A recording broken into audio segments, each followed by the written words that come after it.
Good day, everyone. I am Bridget Garcia. I am one of the nurse educator from Nursing and Patient Care Services, and I'll be discussing Mother-Baby Friendly Hospital Initiative. The Mother-Baby Friendly Hospital Initiative is a program of Department of Health and pursuant to the Republic Act 7600 or Rooming In and Breastfeeding Act of 1992. The objectives of the program is to facilitate and protect breastfeeding both in public and private hospitals. It also helps mothers and their newborn start with breastfeeding soon after birth. Another set of objectives is to implement the 10 steps to successful breastfeeding and to end the distribution of free and low-cost supplies of breast milk substitutes to health facilities. So one example of breast milk substitute are formula milk or the powdered milk. Another objective is to provide a framework for enabling mothers to acquire the skills that they need to breastfeed exclusively for 6 months and to continue breastfeeding with additional complementary foods for 2 years or beyond. Furthermore, a mother-baby friendly hospital also assists mothers who are not breastfeeding to make informed decisions and to care for their babies as well as possible. The global strategy also calls for further implementation of baby-friendly hospital initiative for breastfeeding to be included in the curriculum of the healthcare workers and to yield better data on breastfeeding. In the international realm, Mother-Baby Friendly Hospital Initiative is part and parcel of the health and nutrition in the United Nations 2030 Sustainable Developmental Goals. So the two Sustainable Developmental Goals that supports Mother-Baby Friendly Hospital Initiative is goal number 2 and number 3. For the local scenario, the legal mandates and national programs related to Mother-Baby Friendly Hospital Initiative are the following. For health facilities, we are guided with the Mother-Baby Friendly Hospital Initiative, enforcement of the Milk Code and Republic Act 128, the IYCF or the Infant Young Child Feeding Standards and Guidelines, the IYCF in malnutrition, special medical conditions, and infant feeding in emergencies.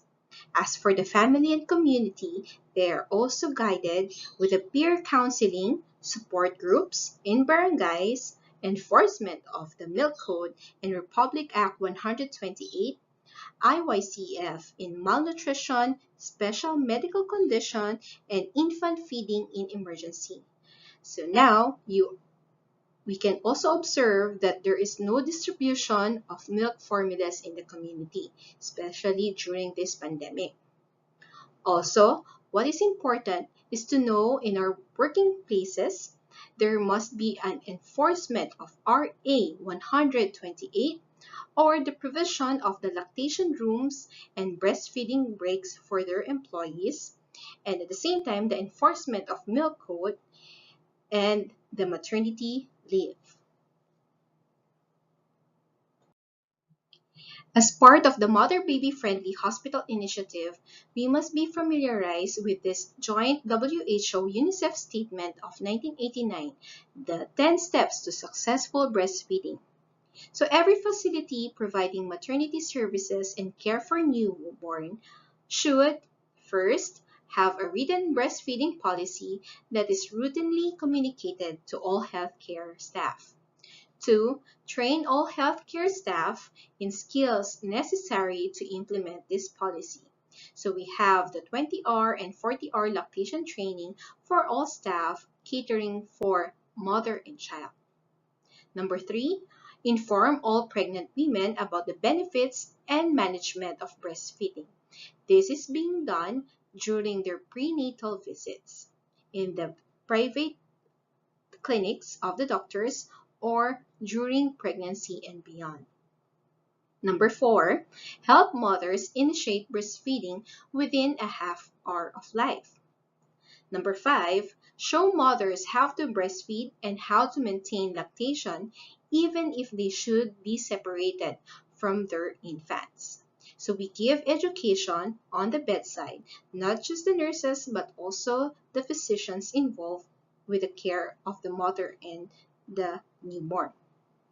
Number 6 is to give newborn infants no food or drink other than breast milk unless medically indicated. Number 7, practice rooming in and allow mothers and infants to remain together 24 hours a day. Number 8 is to encourage breastfeeding on demand. Number 9 is to give no artificial teats or pacifier, also called as dummies or soothers, to breastfeeding infants. And last but not the least is to foster an establishment of breastfeeding support groups and refer mothers to them on discharge from the hospital or clinic. So after several years, the UNICEF WHO released the revised 2016 10 Steps to Successful Breastfeeding. So you have here the first part of the poster from step 1 to step 4. Also, the following are the additional 6 steps of the revised poster. As you can observe, they have elaborated and provide further information per step. As for our beloved institution, Makati Medical Center, we aim to promote, protect, and support exclusive breastfeeding of newborns. This is in line with the WHO Global Strategy for IYCF as upheld by the DOH. And we are actively promoting breastfeeding through the following programs and initiatives. First is to educate all pregnant women on the advantages of exclusive breastfeeding and the basic principles of breastfeeding before delivery and beginning at the prenatal checkups. Second, there is a non-separation of newborn infant and mother starting from delivery and direct rooming in of all healthy babies. So part of the MMC breastfeeding policy is that we provide skilled assistance and lactation counseling of all mother-baby dyads upon delivery and for the duration of their hospital stay. Fourth is the promotion and assurance of successful breastfeeding in babies who cannot be roomed in. So for the babies for observation, they are admitted in the Transitional Care Unit located in the Newborn Services at 5th floor, Tower 1. And we are proud that Makati Medical Center has a milk bank located at Newborn Services Unit. Fifth is the regulation against the use of artificial teats, pacifiers, infant formulas, and glucose water in feeding healthy infants. So also part of our policy is to provide continuous support for mothers after discharge through the MMC breastfeeding support groups. So even after discharge, they can visit the lactation services, the different breastfeeding rooms and clinic, and at the same time, some of the patients can consult our lactation consultants. And in the community support, we have partnerships. First is in the Makati City Health Bangkal Milk Bank, Breastfeeding Pinays, which is a Facebook group, through a doula, Miss Noel Polak, and another support group, which is the South Pinanays, a peer support group in the south of Metro Manila. So another policy is the availability of Makati Medical Center's breastfeeding station for the use of breastfeeding mothers at the following location. So first is the breastfeeding station located at the 3rd floor circular Tower 1. Next is the Transitional Care Unit TLC, 5th floor Tower 1 for exclusive use of inpatients. Third is the Well Baby Clinic, 2nd floor Tower 3 Health Services Unit. And last but not the least, the additional unit, we have the Women's Wellness Center, 7th floor Ayala North Exchange. This is for employees, third-party service providers, patients, and visitors of Makati Medical Center. Furthermore, Makati Medical Center has been accredited as Breastfeeding in the Workplace company, and employees may express breast milk at the following breastfeeding stations, and the lactation period or additional breaks can be 1 to 3 times, or there is a maximum of additional 40 minutes within the 8-hour work period to be included in their regular breaks for meals. It is also stipulated in the Makati Medical Center breastfeeding policy that we do continuously train medical and non-medical staff on the exclusive breastfeeding policies and principles. That's one of the reasons why we have the yearly SSE. It is also included there, the mother-baby friendly orientation, and at the same time, for those healthcare workers that handles mother and child diets, we have the 20-hour lactation management training and the 40-hour lactation management training. Furthermore, we do provide the availability of infant feeding support for HIV positive mothers. And last but not the least, we do provide respect for the patient's rights through informed consent. The following are other information related to breastfeeding.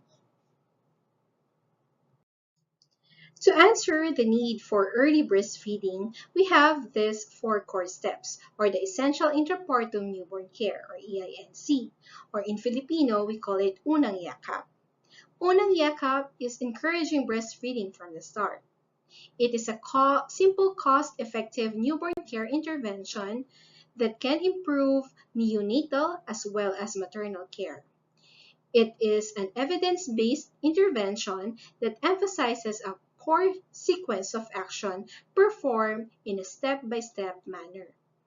It is also organized so that essential time-bound interventions are not interrupted and fills a gap for a package of bundle of interventions in a guideline format, so we can appreciate these steps in the delivery room. So let's have it one by one. So the first step is the immediate and thorough drying of the baby. Second is the early skin-to-skin contact between the mother and the newborn. Third is the properly timed cord clamping. And fourth is the non-separation of the mother and the baby for early breastfeeding initiation. So aside from the 10 steps of successful breastfeeding and EINC, then let's move forward to other concepts related to breastfeeding. So first is the science of positioning and attachment.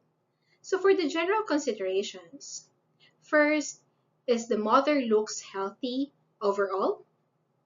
Next, we make sure that the mother is sitting comfortably during the breastfeeding. Another is the baby looks healthy, calm, and relaxed, because crying is a late sign of hunger. So we need to console the baby first before latching it to the breast. And last is to check if the mother's breast looks healthy.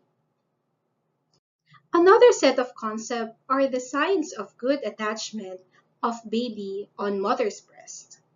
So these are a good illustration on how we can make sure there is a good sign of attachment. So first is that the chin of the baby must be touching the breast of the mother. Next, the mouth should be wide open. So in a representation like this. Okay. Then the lower lip must be turned outward, because the initial action of the lips of the baby is being curled like this. So what we can do is to maneuver, okay? You check, and we can assist the baby to have this kind of latching for proper latching and attachment. And last is that the areola, there must be more visible above than below the mouth. So for the baby's position, we need to make sure the following. First, the baby should be in line with the ear, shoulder, and hip that forms a straight line and is depicted with this picture. Next, the baby must be close to the mother. There should be no obstruction between the mother and the baby. Even thick clothing must be reconsidered. So this is a good picture that depicts that. Next is that we need to provide support, or the head must be supported at the head, the shoulder, and if newborn, the whole body. So this is another good representation of that position or consideration. And last but not the least is facing the breast. The baby must be fully facing the mother and the breast of the mother. Moving forward, the following are the breastfeeding positions, and I presume that these are the common pictures that we encounter related to breastfeeding. So for the first breastfeeding position is the rugby hold. So as you can observe, the baby is handled like a football. That's why it is called football or rugby hold. Next is the side lying.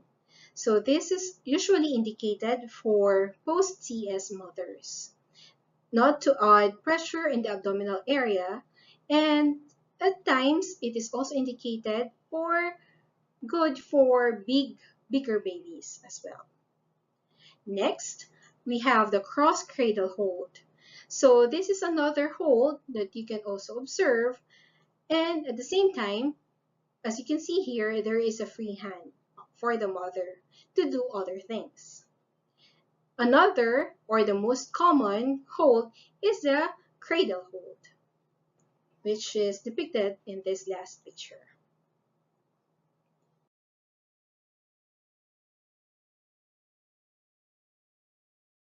So after all the discussion about 10 steps and at the same time the different concepts related to breastfeeding, let's move forward to the last part of this discussion, which is the frequently asked questions. And these are the questions usually asked during internal audits or even during accreditations. So for the first question, why is breastfeeding important? Obviously, breastfeeding provides safe and complete nutrition to babies. Next question. What does MMC do to support breastfeeding? So we have the program that it is through direct rooming in, and here in our institution, it is not allowed to advertise, neither display, nor sell formulas, feeding bottles, and nipples. This is in pursuant of the EO 51, or commonly called as Milk Code. So what if the auditor will ask us about what can you do to support women so that they can breastfeed well, especially when they are here in Makati Medical Center? So first, we need to provide information where they can get the enough information or support related to their breastfeeding or breastfeeding problems. So we can usher them or we can direct them to the following breastfeeding clinic and stations appropriate for their needs. So first, for outpatients, we can offer the third floor circular Tower 1. Next is the HSD, or the Well Baby Clinic, located at the second floor, Tower 3. And also, Women's Wellness Center, located at the 7th floor, Ayala North Exchange. And last but not the least, for those who are admitted or for our inpatients, we can usher them to the Newborn Services Unit, or what we also call as TLC. So aside from knowing the different location, we can also usher mothers, again, usher the mothers if it is possible to those areas. And at the same time, we can also remind them that they can use that areas not just for the direct feeding, but also with the use of their own breast pump for infection control purposes. Or at times, some patient can do hand expression to express breast milk. Furthermore, there could be some questions pertaining to, or what if we will encounter bottle-fed babies along the hallway or along the doctor's clinic, along the hallway on towards the doctor's clinic. What we can do is to approach them and we can instruct them to feed their baby inside the doctor's clinic for not to influence other mothers of doing such thing, since we are a mother-baby friendly institution. And for the last FAQ, or the usual question by the auditors, they will they might ask us, do we have a nursery? And the answer is no. There is no nursery because healthy infants are in regular rooms with their mothers, because what we practice is direct rooming in. But what if the mother or the baby is not feasible for direct rooming in? So there is a newborn service unit, transitional care unit, where babies for observation and babies whose mothers are unable to care for them are placed temporarily. But again, before discharge, all mothers are empowered to continue, promote, and protect breastfeeding. And as the saying goes, breastfeeding is not a choice, it's a responsibility. So hopefully you are one with us to protect, promote, and support breastfeeding. Thank you and have a nice day.